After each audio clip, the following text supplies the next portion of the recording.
이동의 촉 시간입니다. 화요일의 촉 가이드 박가영 아나운서 나왔습니다. 어서 오십시오. 네, 안녕하세요. 박가영입니다. 박 아나운서님은 자녀 백신 신청했어요? 저 아직 못했어요. 예. 그게 맞으면 되게 아프다고 해가지고. 아, 근데 좀 혜택이 앞으로 많이 더 있을 것 같아서 빨리 맞긴 해야 될 것 같습니다. 예. 뭐 젊을수록 조금 더 아프다고 합니다만은 그것도 뭐 케이스 바이 케이스니까요. 어떻게 될지 모르니까.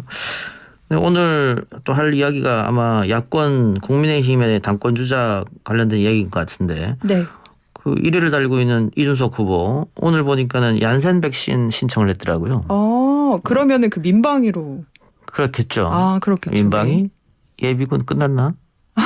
아, 예비군으로 그럼 맞은 걸까요? 아, 민방위로 맞았겠네요. 왜냐하면 전역하고 8년 정도가 예비군이니까 그건 지났을 것 같고 예, 민방위로 아마 신청을 했을 것 같은데 이준석 후보가 그동안 당장 지난달에 정부가 잘못하고 있다. 방역당국이 백신 수급에 문제가 있다.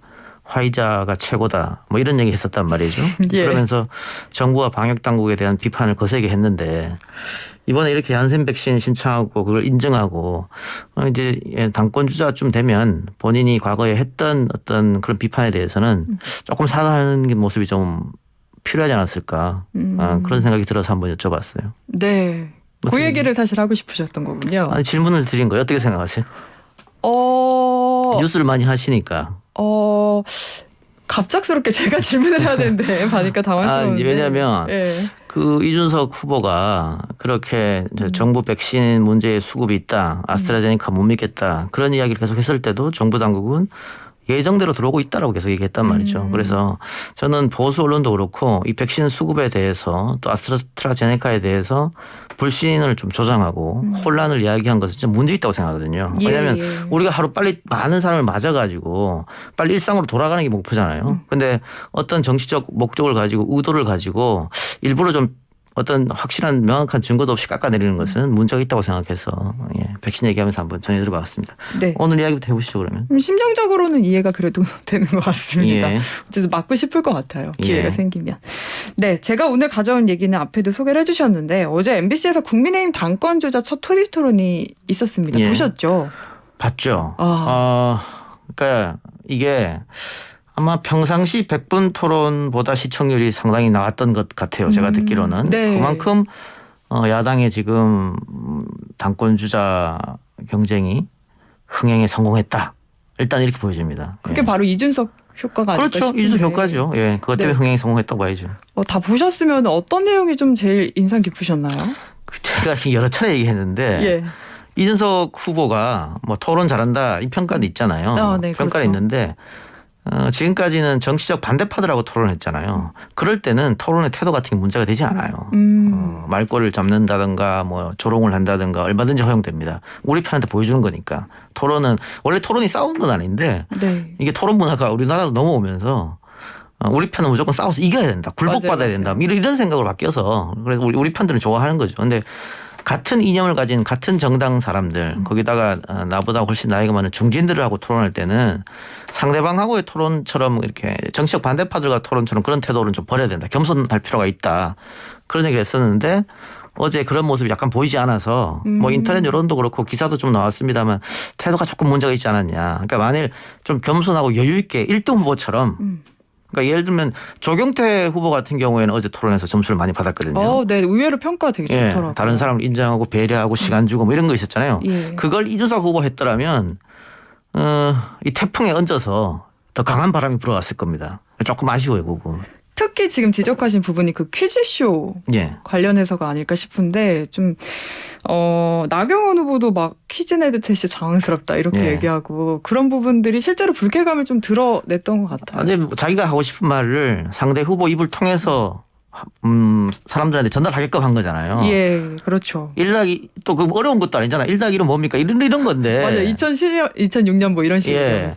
그렇게 얘기를 하면 그 이제 대답을 강요당하는 입장에서는 사실 본인한테는 아무 이득이 되지 않는 거잖아요. 답하기가 좀 그렇죠. 그래서 불쾌한 감정을 어쩔 수 없이 내비쳤다. 토론에서 그렇게 사실은 질문하는 것보다 자기가 준비한 거 이야기하면 되는데 그런 자세가 약간 부족했다는 거예요. 네, 그런 얘기를 해봤고 가장 좀 주로 이야기가 처음에 많이 됐던 게 대선 경선 시기가 아닌가 싶었어요. 국민의힘. 근데 관련해서는 이준석 후보는 좀 정시에 우리의 시간을 갖고 출발을 해야 된다 이렇게 얘기를 했고 나경원 주호영 후보는 이제 당 밖의 후보들의 사정도 있지 않겠냐 이걸 고려해야 한다 이런 식으로 얘기를 했는데 이게 좀 대립하는 모양새긴 한 것 같아요. 근데 이게 뭐 민주당 대통령 경선도 그렇고 룰이라는 게 있잖아요. 기본적으로. 근데 민주당의 다른 잠룡들 혹은 다른 잠룡들의 측근들이 경선을 연기하자. 그 룰에 어긋나는 주장을 했었지 않습니까? 예. 근데 국민 여론조사 돌려보면 민주당을 지지하는 사람들이나 지지하지 않는 사람이나 그냥 룰대로 해라. 연기하지 말고. 이게 있는 룰은 지키라고 하는 거거든요. 근데 지금 국민의힘이 룰이 정해지진 않았습니다만 어쨌든 국민의힘, 그러니까 대한민국 제2정당, 대한민국 제1야당 아닙니까? 거기에 대통령 후보를 선출하는 거잖아요. 그런데 지금 우리 당에 후보가 없다고 바깥에만 눈을 돌리고 있으면 그거는 룰을 안 정했다 하더라도 이치상 맞지 않는 거죠. 그러니까 이거는 이준석 후보 얘기가 맞아요. 국민의힘에서 대통령 후보를 내야 되는데 자꾸 밖에 눈치를 보면 어떡하느냐. 그러니까 밖은 나중일이고 일단 우리 후보부터 뽑아놓고 그다음에 이야기하는 게 맞다. 지난번에 재보궐선거도 그렇잖아요. 네. 처음에는 밖에 있는 안철수 후보가 훨씬 인기가 좋아가지고 뭐 들어와야 된다 빨리 들어와라 이런 얘기도 했습니다만 김종인 그때 비대위원장이 딱 잘라버렸거든요. 네. 없어도 이긴다. 뭐 이런 식으로. 네 맞아요. 3자 대결에도 이긴다. 결국은 그렇게 하니까 이겼지 않습니까? 어떻게 뭐 후보 단일화를 나중에 거쳤습니다만 지금도 아마 이준석 씨 이야기는 그 주장이고 제1야당에 공식적으로 대통령 후보 이야기를 하는데 자꾸 바깥에만 돌리면 이번에 이 책임 당원만 해도 28만 명, 35만 명 이런 얘기 있지 않습니까? 그 사람들 무시하는 행위밖에 안 되잖아요. 그래서 논리적으로 이론적으로는 이준석 말이 맞다. 예, 그렇게 생각됩니다.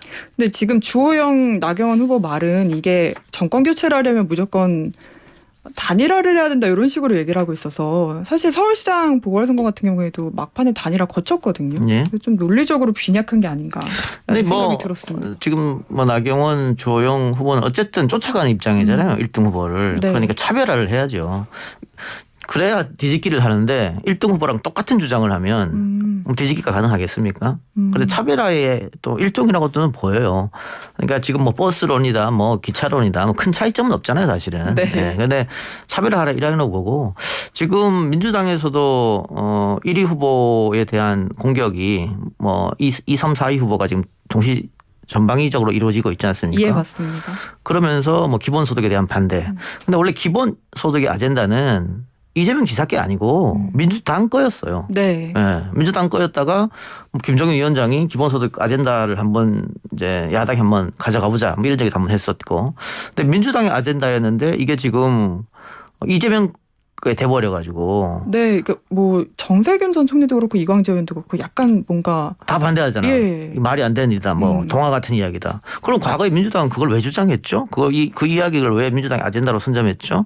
이게 좀 이해가 안 되지만은 2, 3, 4등 후보 입장에서는 차별화를 둬야 되니까 그런 겁니다. 근데 만일 이재명 지사가 정식 후보가 돼가지고 기본소득을 그러면 민주당에 정식 공약으로 올리면 그때 가서 어떻게 할 겁니까? 과거에 이 동화 같은 이야기를 비판했는데 네. 그러면 상대 정당 야당에서 그걸 가지고 똑같이 이용할 수 있잖아요. 그래서 차별화는 좋습니다만 훗날을 또 생각하지 않을 수 없다. 그 우상급식 뭐 또 그렇고 여러 가지 건도 예전에 그 박근혜 전 대통령이 당선될 때 경제민주화. 네. 사실 경제민주화도 어떻게 보면 진보의 아젠다거든요. 약간 이제 좌클릭을 네. 했다라는 얘기가 많았죠. 그런데 김종인 위원장이 비대위원장 되면서 박근혜 후보를 지지하면서 그 경제민주화 아젠다를 어떻게 보면 뺏어간 거죠. 그래서 대통령이 된 거고. 예. 예.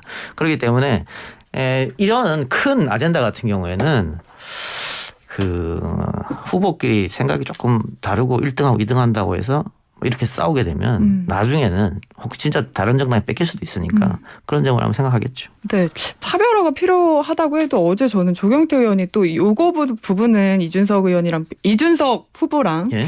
좀 생각이 비슷하다라는 식으로 인정을 하는 게 또 보기 좋아 보이더라고요. 예. 그런 부분까지 얘기를 해볼 수 있을 것 같고 사실 이게 국민의힘 경선 시기가 논란이 되고 있는 것 자체가 지금 당 바깥에 있는 윤석열 전 총장의 지지율이 제일 높기 때문이 아닐까 그렇죠. 싶은데 예.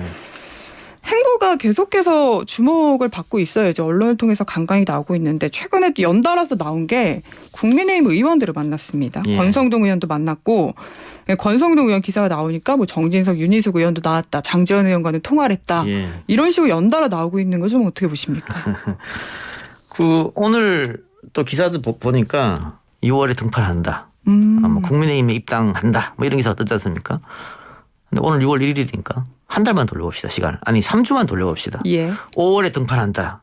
이런 기사가 도배가 됐었습니다. 예. 예, 그리고 김종인 전 비대위원장도 5월에 등판할 것이다. 재보선 끝나고. 예. 예. 결국 등판 안 했죠. 그러니까 그게 윤석열 전 총장이 자기 입으로 말한 게 아니라 보수 언론이나 보수 정치인들이 바람이에요. 빨리 등판하라고 이렇게. 근데 지금도 마찬가지잖아요. 6월에 등판한다. 근데 윤 전 총장이 말한 적이 없잖아요. 네. 한 번도. 예. 이번에도 한 번도 말한 적이 없어요. 근데 5월 달에는 그럼 사람 안 만나고 다녔냐. 5월 달에도 사람 다 만나고 다녔잖아요. 누구 만났다. 무슨 뭐 경제통을 만났다. 외교통을 만났다. 다 그런 얘기 돌아왔잖아요. 그럼 등판 안 했지 않습니까? 6월도 이번에도 계속해서 지금 보수 언론과 보수 정치인들이 이렇게 등판한다더라라고 합니다만은 등판해야 등판하는 겁니다. 그렇잖아요. 결과가 나와야 되니까. 예. 그래서 저는 7월로 넘어갈 수도 있겠다. 왜냐하면 민주당 예비경선 등록일이 한 6월 20일쯤 될 겁니다. 그때부터 시작일 거예요. 네. 각 주자들은 서로 가장 늦게 등록하려고 하겠죠. 예. 그러면서 출마 선언도 가장 늦게 하려고 가장 늦게 하는 것이 도움이 되려고 아마 서로 소위 말하는 빅3들은 판단할 거라고요. 그러면 6월 달은 어떻게 보면은 민주당 후보들의 시간이다. 그러니까 6월 10일까지는 국민의힘 전당대회 전까지는 뭐 국민의힘 시간일 수도 있겠습니다만 전당대회 끝나고 당대표가 뽑히고 난 후면은 이제 그 다음부터는 타임라인을 봤을 때는 민주당 후보들의 시간이다. 그러면 윤석열 전 총장이 끼어들 그 시간이 마땅찮아요. 그러니까 국민의힘 경선이 끝나고 민주당 후보들이 출마 선언을 하기 그 사이 거의 한 일주일 2주 사이에 출마 선언을 해야 되는데 그런 거는 정말 선택과 집중 잘 판단해서 딱 선택해서 들고 와야 되거든요. 근데 지금 윤 전 총장이 지금까지 한 3개월 정도 3월 달에 이제 사표를 썼으니까 3개월 정도 모습을 보면 선택할 시간에 지금 선택을 못 하고 있어요. 그런 거 봤을 때는 6월 중순에 등판하기도 저는 쉽지 않아 보입니다. 그렇군요. 근데 어쨌든 이제 국민의힘 의원들이랑 이렇게 접촉이 많다는 거는 제3지대를 선택할 가능성이 좀 낮아졌다고 봐야 될까요? 아니 윤 전 총장에게 어쨌든 선택지가 하나만 있는 건 아니잖아요. 예. 국민의힘에 입당하지 않으면 안 된다는 것도 아니고 그렇죠. 입당을 만일 선택한다고 하더라도 6월 달 꼭 할 필요가 있겠느냐. 7월, 8월, 9월에 해도 된다. 네. 그러니까 선택의 폭은 윤 전 총장한테 있고 또 넓게 갖고 있어요. 다만 그 시기가 언제고 어디를 선택하느냐. 윤 전 총장이 유리하긴 합니다만은 선택의 폭이 넓고 이렇게 되면 갈등을 할 수밖에 없죠. 내가 뭘 선택할 것인지 장고를 질 수밖에 없다고. 그게 어떻게 보면 윤 전 총장한테 플러스 알파가 될 수도 있지만은 반대로 얘기하면 마이너스가 될 수도 있겠다. 그러니까 과연 윤 전 총장의 측근 중에 네. 정무적 판단이 가능한 사람 혹 소위 말하는 전략가가 있느냐. 윤 전 총장 본인이 정무적 판단이 안 된다고 얘기했잖아요. 예. 정치판에 있지 않아 봤기 때문에. 그래서 과연 주위에 누가 있냐에 따라서 더 달라질 거라고 봅니다. 네. 근데 쉽게 선택할 수 있는 문제는 아니라고 봐요. 이동혁의 촉을 들어서 그 사이 시간을 노렸어야 하는데 가능할지 모르겠고요. 얘기하다 보니까 시간이 진짜 빨리 가네요. 다음 주에 넘어가 보겠습니다. 어쨌든 이제 이준석 소위 말하는 돌풍에 대해서 좀 민주당에서도 관심이 많은 것 같은데 관련해서 최근에 좀 나오는 이야기가 조국 회고록과 관련해서 송영길 대표가 입장을 정리를 해줘야 된다. 그리고 또 내일 마침 기자회견이 있잖아요. 이제 통합을 한 건데. 그래서 어떤 얘기를 할지도 주목을 되고 어떻게 좀 대처를 해야 된다고 보시나요? 뭐 지금 언론에서는 내일 아마 대국민 사과를 할 것이다. 그랬는데 뭐 아직 모르죠. 그렇죠. 확실한 건 모르는데 입장 정리가 어려울 거예요. 분명히 당 내에서도 반대하는 기류가 있을 거고. 네. 특히 최고위원 회의에 들어간 사람들 중에는 강경파 의원들도 있잖아요. 그 사람들은 조국에 대해서 굉장히 옹호하는 입장이기 때문에 예. 아마 치열하게 논쟁이 아마 있을 거고 또 송 대표 입장으로서는 사과를 해도 비난받고 사과를 하지 않아도 비난받고 뭐 그런 상황이란 말이죠. 맞아요. 선택하기가 굉장히 곤혹스럽지 않을까. 그래서 송 대표가 어떻게 판단할지 모르겠습니다만은 대표로 되고 나서 첫 난관에 봉착했다. 그렇게 보입니다. 사실 이제 취임하고 한 달이어서 좀 제대로 민생 어떻게 살려나 이런 거 보려고 했는데 이제 조국의 시간이 좀 뭔가 모든 이슈들을 끌어가지 않았나 싶은데 근데 이게 입장을 어떤 식으로든 어쨌든 어떤 선택을 하든 내야 된다고 보시나요? 아니면 이게 좀 계속 끌고 갈 수도 있잖아요. 이 이슈를 언론에서. 글쎄요.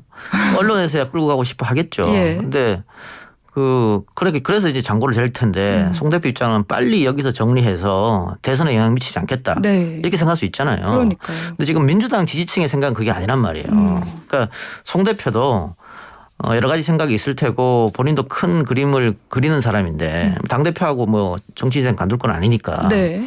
그런 사람 입장에서 지금 이렇게 조국 장관하고 전 장관과 선을 그어버리면 송영길의 팬층은 민주당 지지층 중에 사라진다고 봐야 되거든요. 상당히 지금 곤혹스러울 겁니다. 그래서 오히려 송영길 대표가 임명한 지명직 최고 이동학 최고 이동학 최고가 조국 전 장관에 대해서 비판하고 있지 않습니까? 그렇죠. 최고가 예. 되자마자 계속해서 비판하고 있고 이동학 전 최고는 어떻게 보면은 현 최고죠. 최고, 네. 이동학 최고는 이준석 전 최고의 반사이익을 얻고 있는 점도 있거든요. 저쪽에 이준석이 뜨니까 여기는 이동학 이런 식으로. 네. 그래서 이제 본인이 지금 이런 얘기를 하고 있기 때문에 송영길 대표는 본인 꼭 당대표 입장으로 공식적 사과보다는 이렇게 지금 이런 식으로 다른 사람의 입을 빌려서 할 수도 있는데 모르겠습니다. 내일 어떻게 할지 모르겠습니다만 어쨌든 내일 어떤 이야기를 하든 논란은 피할 길이 없다.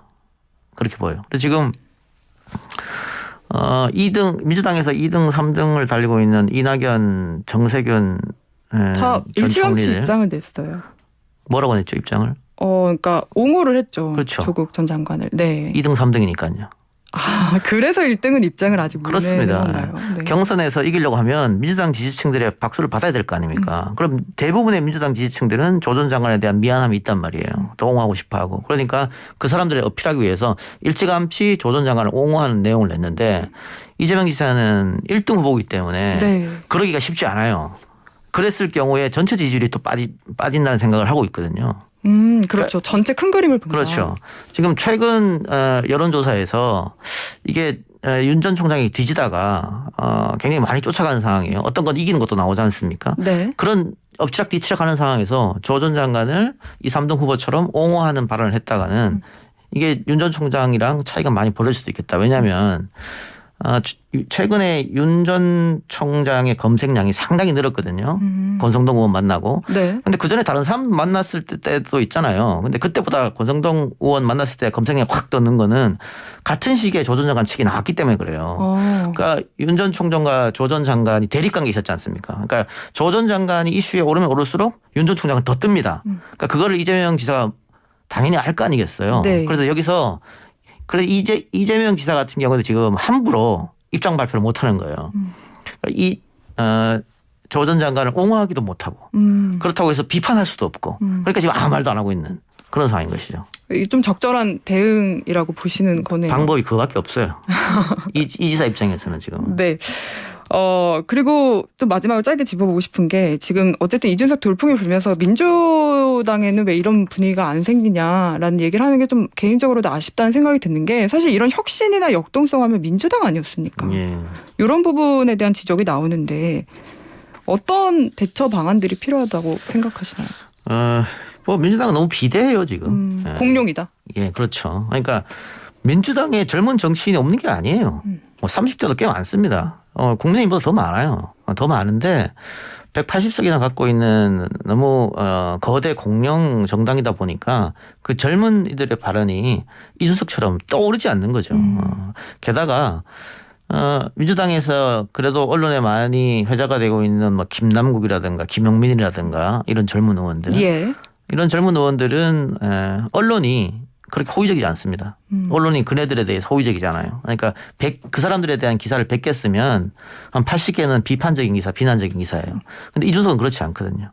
네. 최근엔 특히 그렇죠. 네. 이준석은 대부분 호의적인 기사로 써줘요. 네. 그런 것도 여러 가지로 작용하지 않나 싶어요. 근데 어쨌든 민주당에 이런 것도 다 핑계일 수도 있고요. 민주당에 있는 젊은 의원들 지난번에 압승 거뒀을 때 다 당선된 사람들은 책임감을 가지고 5선 국회의원이든 초선 국회의원이든 똑같은 국회의원이잖아요. 네, 그렇습니다. 걸어다니는 헌법기관이고 네. 책임감을 가지고 더 열심히 의정 활동을 해야겠죠. 그래요. 자, 오늘 그럼 박가영 아나운서와 함께하는 시간 여기까지 하고요. 다음 주에 뵙겠습니다. 네, 알겠습니다. 수고하셨습니다. 감사합니다.